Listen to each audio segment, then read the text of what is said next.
海巡署今日宣布抓到境外走私毒品和国内制毒品的工厂，这市值加起来超过14亿，19名嫌犯全部上班。海巡署今年也查到13811公斤的毒品，偏去年是加146趴出来，是有史以来上严重的。早前就运用时速178公里，伫西滨快速道路桃园观音路段，由运动集团成员。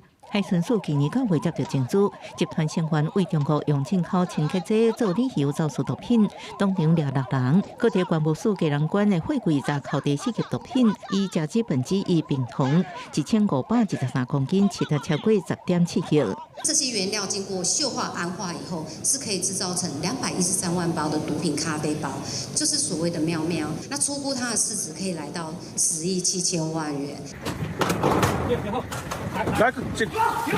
海巡署搁伫4到7月，伫家己水上苗栗岛澳，在南安定查到这毒工厂有开他命俗称妙妙的假肢卡西酮安非他命烟毒品，细汉时代超过14亿毒品烟户413万人来食。海委会主委关佩玲表示，今年查到13811公斤毒品，比去年成长146%，批评这毒人毒害国人，真可恶。